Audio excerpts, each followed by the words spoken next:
প্রিয় ভাইয়েরা, আমি বলেছিলাম যে একদল খেয়ে গিয়েছে আর একদল খাওয়ার জন্য রেডি হয়ে আছে। তো এখানে কি আমি কোন দলের নাম বলেছি? বাংলাদেশে 48টা প্রায় নিবন্ধিত রাজনৈতিক দল, কোন দলের নাম আমি বলিনি। কথাটাকে আমি জেনারেল রেখেছি। কোন দল এটা নিয়ে কোনো কথা বললো না। আপনারা এটাকে নিজের গায়ে যে মাখালেন, এটা ঠিক হয়নি। আমি বলবো যে এটা খুবই অনভিপ্রেত হয়েছে। কোন দলকে টার্গেট করে বা কোন দলের পক্ষে আমরা কখনো কথা বলি না। আমরা কোরআনের পক্ষে কথা বলি, ইসলামের পক্ষে কথা বলি, ঠিক কিনা বলেন? সো একটা জেনারেল কথাকে যদি আমার রাজনীতিবিদ বন্ধুরা নিজেদের গায়ে মাখেন, ক্ষুব্ধ প্রতিক্রিয়া জানান, এতে করে সাধারণ জনগণের কাছে একটা নেগেটিভ মেসেজ যাবে ওনাদের ব্যাপারে। এটা হোক আমরা চাই না। মিজানুর রহমান আজহারী যশোরে মাহফিলে বলেছিলেন, একদল চাঁদাবাজ গেছে আর একদল আসার জন্য বসে রয়েছে। এই কথা যারা গায়ে নিয়েছিলেন অর্থাৎ বিএনপি, তাদেরকে উদ্দেশ্য করে এইবার মিজানুর রহমান আজহারী সিলেটি মাহফিলে তার বক্তব্য স্পষ্ট করলেন। তিনি এই কথাগুলো কি বিএনপিকে উদ্দেশ্য করেই বলেছিলেন, নাকি সবার জন্য বলেছিলেন, না আসলে এই কথার পিছনের রহস্য কি? এবার সরাসরি মিজানুর রহমান আজহারী তিনি স্পষ্ট করলেন।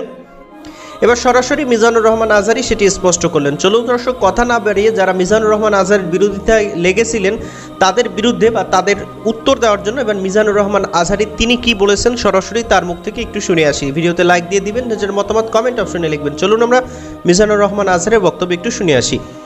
আমার গত সপ্তাহের যশোরের আলোচনার একটা লাইনকে কেন্দ্র করে আমাদের অনেক রাজনীতিবিদ বন্ধুরা অনেক ক্ষুব্ধ প্রতিক্রিয়া দেখাচ্ছেন। ওই কথাকে নিজেদের গায়ে টেনে, নিজেদের গায়ে মেখে ওনারা ক্ষুব্ধ হয়েছে। প্রিয় ভাইয়েরা, আমি বলেছিলাম যে একদল খেয়ে গিয়েছে আর একদল খাওয়ার জন্য রেডি হয়ে আছে। তো এখানে কি আমি কোন দলের নাম বলেছি? বাংলাদেশে 48টা প্রায় নিবন্ধিত রাজনৈতিক দল, কোন দলের নাম আমি বলিনি। কথাটাকে আমি জেনারেল রেখেছি। দায়ীদের বৈশিষ্ট্যই এটা, দায়ীরা জেনারেলি কথা বলে, যার যেই মেসেজ নেয়ার তারা সেখান থেকে নিয়ে নেয়।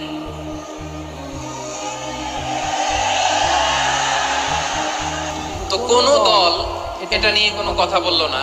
আপনারা এটাকে নিজের গায়ে যে মাখালেন, এটা ঠিক হয়নি। আমি বলবো যে এটা খুবই অনভিপ্রেত হয়েছে। কোন দলকে টার্গেট করে বা কোন দলের পক্ষে আমরা কখনো কথা বলি না।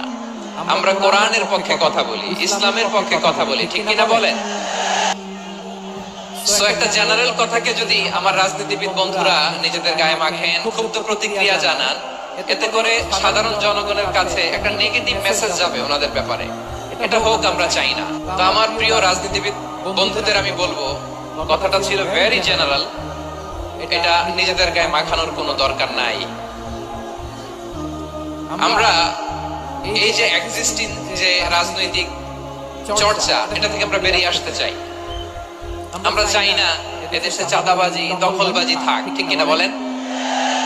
এদেশে কোনো দুর্নীতি থাক, টেন্ডারবাজি থাক, এগুলো আমরা চাই। আই হেট পলিটিক্স একটা জেনারেশন আছে, এই বেশিরভাগ জেন জি অফ সিলেট, এরা আই হেট পলিটিক্স জেনারেশন। এরা পলিটিক্স কে পছন্দ করে না। তো কেন করে না, এর দায়ভার আমাদের আছে না? নাই, আছে।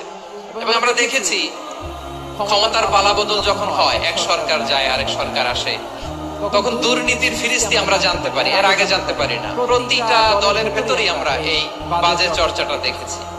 এখন আমাদেরকে শুধরে নেওয়ার সময় এসেছে। এটা এই সুন্দর সময়, নতুন প্রভাতের বাংলাদেশ, নতুন ভোরের বাংলাদেশ।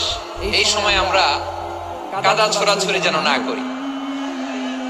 আমাদের শপথ নেওয়ার সময় এসেছে। প্রতিটি দল, নিবন্ধিত 48টি, সবগুলো দলের এখন শপথ নেওয়া উচিত যে আমরা কোনোদিন আর চাঁদাবাজি করব না, টেন্ডারবাজি করব না, দখলবাজি করব না।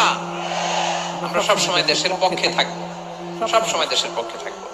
সেই কথাগুলো ছিল ভেরি জেনারেল। যে কথাগুলো আমরা জেনারেলি বলি, এগুলো জেনারেলি আপনারা নিবেন। আমার রাজনীতিবিদ বন্ধুদের কাছে এটাই আমার কামনা। আর এই জাতীয় বার্তা যখন আমরা দেই, তখন যদি আপনি বলেন যে পারলে রাজনীতিতে আসেন, পারলে দল করে দেখান, এটা হইলো? আমি কি এরকম কোনো কথা বলেছি? না। আমি একজন মুফাসসিরে কোরআন, আমি একজন আলেম, এর বাইরেও আমার সবচেয়ে বড় পরিচয় আম আ সিটিজেন অফ বাংলাদেশ। আমি বাংলাদেশের একজন সাধারণ নাগরিক। আমার দেশের যে কোনো সমস্যা, যে কোনো ইনকনসিস্টেন্সি, অসঙ্গতি নিয়ে মত প্রকাশের স্বাধীনতা আমার আছে না নাই? আপনারাই তো বাক স্বাধীনতার কথা বলেন, ফ্রিডম অফ স্পিচের কথা বলেন, বাক স্বাধীনতার কথা বলেন।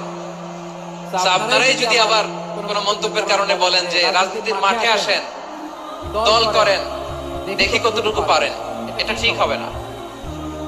তাই প্রিয় ভাইয়েরা, আসুন আমরা দল মত নির্বিশেষে কাঁধে কাঁধ মিলিয়ে সোনার বাংলাদেশ গড়ি, দুর্নীতি মুক্ত বাংলাদেশ গড়ি, যে বাংলাদেশের জন্য রক্ত দিয়েছে আবু সাইদ, যে নতুন ভোরের বাংলাদেশের জন্য রক্ত দিয়েছে মুগ্ধরা, যে নতুন বাংলাদেশের জন্য রক্ত ঝরিয়েছে 24-এর যে গণ অভ্যুত্থানের প্রত্যেকটি শহীদের আওয়াজ করে বলেন ঠিক না? আল্লাহ তাআলা আমার দেশকে তুমি নিরাপদ করো, শান্তিময় করো, আমরা যেন স্বাধীন সার্বভৌম বাংলাদেশে মাথা উঁচু করে বিশ্ব দরবারে দাঁড়াতে পারি। আল্লাহ তুমি তৌফিক দান করো। মিজানুর রহমান আজহারী তিনি একজন ইসলামিক দায়ী, সুতরাং তিনি যে কথাগুলো বলেন সেটা আসলে কোনো দলের জন্য যে ছিল না সেটা কিন্তু আমরা তখনই বুঝতে পারছিলাম, কারণ তিনি কোনো দলের নাম বলেন নাই। সুতরাং সেই কথাগুলো যারা নিজেদের গায়ে নিয়ে মানুষের সামনে বক্তব্য দিয়েছেন, মানুষ কিন্তু এটা বুঝতেই পেরেছে যে এই কথাগুলোর বিরোধিতা করার মানে কি। আমি কলা খাচ্ছি না, মানে মাথায়কে আমি কলা খাচ্ছি না, আপনাকে তো বলা হয় না চোর, আপনি কেন সেই চুরি শব্দটা নিজের গায়ে নিয়ে নিলেন, এই বিষয়টা কিন্তু মানুষ বুঝে ফেলছে। সুতরাং সেই সমস্ত মানুষদের কাছেই তো আপনাদেরকে ভোট চাইতে যাইতে হবে নাকি নির্বাচনের সময়। সুতরাং সেই সমস্ত মানুষদের কাছে আপনি আপনাদের বক্তব্য স্পষ্ট করবেন যে আপনারা চাঁদাবাজ না এবং আপনারা চাঁদাবাজি করেন না বা করবেনও না।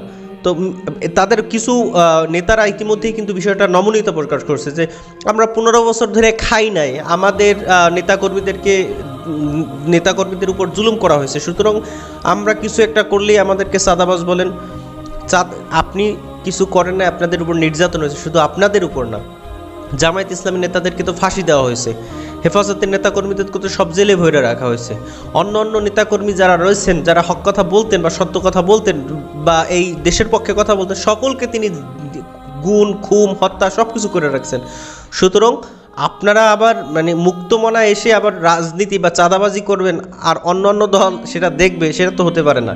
সুতরাং আপনাদের উপর যে পরিমাণ নির্যাতন হয়েছে ঠিক তদরূপ অন্য যে সমস্ত দলগুলো রয়েছে যারা শেখ হাসিনার বিরোধিতা করছে সকলের উপরে নির্যাতন হয়েছে। সুতরাং তারা যদি চাঁদাবাজি না করে বেঁচে থাকতে পারে, আপনারা কেন পারবেন না? আর আপনারা যেহেতু 15 বছর চাঁদাবাজি না করেই রয়েছেন, সুতরাং আর কয়েকটা দিন চাঁদাবাজি না করলেও বা কী হবে?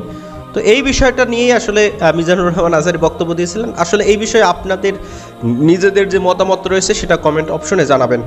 দিন শেষে আমরা সকলেই এক মিলেমিশে আবার সুন্দর একটা বাংলাদেশ গড়তে চাই। ইনশাল্লাহ এই বাংলাদেশে আর কোনো বৈষম্য থাকবে না, এই কথা বা এই আদর্শ নিয়েই আমরা সামনে এগিয়ে যেতে চাই। ভালো থাকবেন সবাই। আসসালামু আলাইকুম ওয়া রাহমাতুল্লাহ।